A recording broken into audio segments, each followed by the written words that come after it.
Sir, പിന്നെ ഈ ഒരു സാറിൻ്റെ കൗൺസിലിംഗ് എക്സ്പീരിയൻസിലൂടെ കുട്ടികളുടെ പിടിവാശി എങ്ങനെ മാറ്റാം, അതിനെന്തെങ്കിലും പരിഹാരമുണ്ടോ? തീർച്ചയായിട്ടും.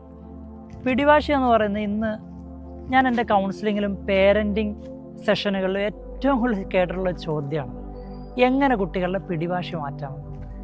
വളരെ സിമ്പിളാണ്, പക്ഷേ പല രക്ഷകർത്താക്കളും ചെയ്യുന്നില്ല എന്നതാണ് അതിൻ്റെ ഒരു യാഥാർത്ഥ്യം. കുട്ടികളുടെ പിടിവാശി തുടങ്ങുന്നത് അത് ചെറുപ്പത്തിലാണ് എന്നുള്ളതിൽ നമുക്കെല്ലാവർക്കും ബോധ്യമുണ്ടല്ലോ. ചെറുപ്പത്തിലാണ് കുട്ടികൾക്ക് പിടിവാശി ഉണ്ടാകുന്നത്. ആ പിടിവാശിയെ ഈ നുള്ളയിലേ നുള്ളുക എന്ന് പറഞ്ഞ ഒരു ടെക്നോളജിയാണ് നമുക്കതിനകത്ത് ഉപയോഗിക്കാൻ കഴിയേണ്ടത്. കാരണം നമ്മുടെ ഒരു കുട്ടി നമ്മളോട് ഫോർ എക്സാമ്പിൾ മൊബൈൽ ചോദിക്കുന്നു. ഈ മൊബൈൽ ചോദിക്കുന്ന സമയത്ത് രക്ഷകർത്താക്കൾ എന്ത് ചെയ്യും? സ്വാഭാവികമായിട്ട് ചോദിക്കാൻ നേരത്തെ അവൻ കൊടുക്കത്തില്ല. രക്ഷകർത്താക്കൾ ആദ്യം കൊടുക്കില്ല. ഏതൊരു കാര്യം അങ്ങനെയാണ്, അവന് വേണ്ടാത്ത ഒരു കാര്യമാണെന്ന് രക്ഷകർത്താക്കൾക്ക് ബോധ്യപ്പെട്ടാൽ തുടക്കത്തിൽ അവൻ ചോദിക്കാൻ നേരത്ത് രക്ഷകർത്താക്കൾ കൊടുക്കുന്നില്ല. കൊടുക്കാൻ നേരത്ത് കുട്ടി അവിടെ ഉപയോഗിക്കുന്നൊരു ടെക്നിക്കുണ്ട്. അവൻ സ്വാഭാവികമായിട്ട് ആദ്യം അത് ചോദിക്കുന്നു. ഫോർ എക്സാമ്പിൾ, എനിക്ക് ആ മൊബൈൽ ഒന്ന് വേണം, അല്ലെങ്കിൽ ആ മൊബൈൽ എനിക്ക് തരണം, അല്ലെങ്കിൽ അവൻ മൊബൈൽ എടുക്കുന്ന സമയത്ത് രക്ഷകർത്താക്കൾ എന്ത് ചെയ്യുന്നു? ആ മൊബൈൽ മാറ്റി വെച്ചാൽ അവൻ കുറച്ചും കൂടെ കട്ടിക്ക് അവരുടെ കയ്യിൽ നിന്ന് ആ മൊബൈൽ ഇങ്ങോട്ടൊന്ന് വാങ്ങിക്കഴിഞ്ഞാൽ വീണ്ടും നമ്മളൊന്ന് വാങ്ങി വെക്കും. പിന്നീടും നമ്മൾ അത് അവനൊന്ന് കൈയടക്കാൻ വേണ്ടി ശ്രമിക്കുമ്പോൾ എന്ത് ചെയ്യും? നമ്മൾ വീണ്ടും ഒന്ന് വാങ്ങി വെച്ചാൽ അവൻ്റെ അടുത്ത ഒരു സ്റ്റേജിലേക്ക് അവൻ പോകും. നല്ല രൂപത്തിൽ അവൻ കരയാൻ തുടങ്ങും. എനിക്കത് വേണമെന്ന രൂപത്തിൽ താഴെ കിടന്ന് ഉരുണ്ട് മറിയാൻ ശ്രമിക്കും.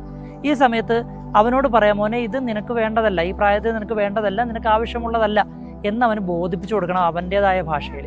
വീണ്ടും അവൻ ആ ഒരു ശൈലി തുടരുകയാണെങ്കിൽ ആ തുടരുന്ന ശൈലിയെ കൂടുതൽ ഗൗരവത്തോടുകൂടി കാണാതിരിക്കുക എന്നതാണ് നമ്മളവിടെ അവലംബിക്കേണ്ട മാർഗം. അങ്ങനെ കൊടുക്കാതിരുന്നു കഴിഞ്ഞാൽ അവന് ബോധ്യപ്പെടുന്നൊരു കാര്യമുണ്ട്, എത്ര കരഞ്ഞാലും എനിക്ക് വേണ്ടാത്തൊരു സാധനം എന്താണോ അത് ഏതുമാകാം, തരില്ല എന്ന് എൻ്റെ രക്ഷകർത്താവ് പറഞ്ഞാൽ അതിൻ്റെ അർത്ഥം തരില്ല എന്ന് തന്നെയാണ്.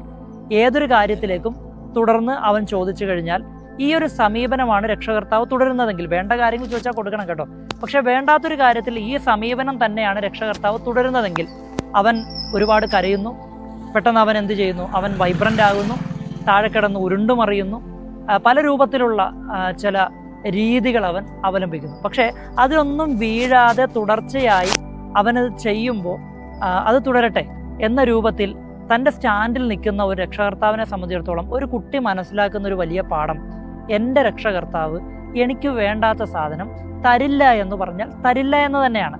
മറിച്ച് ഒരു കാര്യം അവൻ കരയുമ്പോൾ കൊടുക്കുന്ന രക്ഷകർത്താവിനെ സംബന്ധിച്ചിടത്തോളം അവൻ മനസ്സിലാക്കുന്നൊരു യാഥാർത്ഥ്യം, ഈ ഒരു സാധനം തരില്ല എന്ന് പറഞ്ഞിടത്ത് നിന്ന് ഞാൻ കുറച്ചുകൂടി സ്ട്രോങ് ആയി കരഞ്ഞപ്പോൾ, കുറച്ചുകൂടി സ്ട്രോങ് ആയി ചോദിച്ചപ്പോൾ തന്നുവെങ്കിൽ ഇതേ ടെക്നിക്ക് മറ്റൊരു കാര്യത്തിലും എനിക്ക് അവലംബിക്കാമെന്ന ഒരു പാഠമാണ് കുട്ടി അവിടെ നിന്ന് പഠിക്കുന്നത്.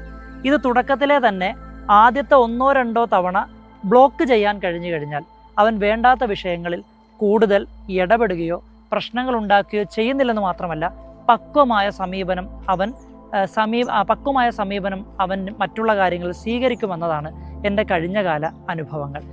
പലപ്പോഴും നമ്മൾ ഇവിടെ ശ്രദ്ധിക്കേണ്ട ഒരു കാര്യമുണ്ട്, ചില രോഗങ്ങളുടെ ഫലമായി ചില കുട്ടികൾ പിടിവാശി കാണിക്കാറുണ്ട്. പ്രത്യേകിച്ച് അപസ്മാരം പോലെയുള്ള രോഗം വരുന്ന കുട്ടികൾ, അവർ ഇത്തരത്തിൽ പിടിവാശികൾ കാണിക്കാറുണ്ട്. ആ രോഗപരമായി വരുന്ന പിടിവാശികളാണെങ്കിൽ അതിനെ ഒരു ഡോക്ടറുടെ നിർദ്ദേശപ്രകാരം അവൻ്റെ ആ സാഹചര്യങ്ങളും അവൻ്റെ രോഗാവസ്ഥയെ മനസ്സിലാക്കി വേണം രക്ഷകർത്താക്കൾ മുന്നോട്ട് പോകാൻ. ഞാനിപ്പോൾ നേരത്തെ പറഞ്ഞ എന്താണ്, ഒരു കോമൺ ആയൊരു കാര്യമാണ് നമ്മുടെ ഇടയിൽ സമൂഹത്തിൽ നമ്മളായിട്ട് വളർത്തിയെടുക്കുന്ന, രക്ഷകർത്താക്കളായി വളർത്തിയെടുക്കുന്ന രീതിയെക്കുറിച്ചാണ് ഞാൻ പറഞ്ഞത്. അതിനെ നമുക്ക് ഈ രൂപത്തിൽ ചെറുപ്പത്തിൽ തന്നെ കൃത്യമായ രൂപത്തിൽ പരിശീലനം നൽകിയാൽ മാറ്റിയെടുക്കാൻ സാധിക്കും. അവൻ പൊതുവിൽ ഒരു പക്വതയുള്ള സമീപനത്തിലേക്ക് വരും. രോഗമാണെങ്കിൽ, ഞാൻ വീണ്ടും പറയുകയാണെ, രോഗമാണെങ്കിൽ കൃത്യമായ രൂപത്തിൽ ഒരു ഡോക്ടറുടെ നിർദ്ദേശപ്രകാരം കൃത്യമായ ആ ഡോക്ടർ പറയുന്ന രൂപത്തിൽ അവൻ്റെ പിടിവാശിയെ മാറ്റിയെടുക്കാൻ രക്ഷകർത്താക്കൾ പ്രതിജ്ഞാബദ്ധരാവണം. ഈ 2 കാര്യങ്ങൾ ഓർത്തിരുന്നാൽ നമ്മുടെ കുട്ടികളെ നമുക്ക് പിടിവാശിയിൽ നിന്ന് മാറ്റിയെടുക്കാൻ സാധിക്കും. ഇതെൻ്റെ ഒരു കൗൺസിലിംഗ് എക്സ്പീരിയൻസ് ആണ്. പലപ്പോഴും ഞാൻ പേരൻറ്റിംഗ് വർക്ക്ഷോപ്പുകളിൽ പറയാറുള്ള കാര്യമാണ്. ഇത് അപ്ലൈ ചെയ്ത പല രക്ഷകർത്താക്കളും എൻ്റെ കുട്ടിയുടെ പിടിവാശി മാറിയെന്ന് പറഞ്ഞിട്ടുണ്ട്. ഈ കതിരിന്മേ വളം വെക്കുന്ന പരിപാടി നടക്കില്ല കേട്ടോ. കുറച്ച് മുതിർന്നു കഴിയുമ്പോഴല്ല, ചെറുപ്പത്തിലെ ഇതൊക്കെ കൺട്രോൾ ചെയ്ത് കൊണ്ടുവരണം, അൺലേണിലേക്ക് കൊണ്ടുവരുത്താം. തീർച്ചയായിട്ടും. Thank you sir. ഓക്കെ.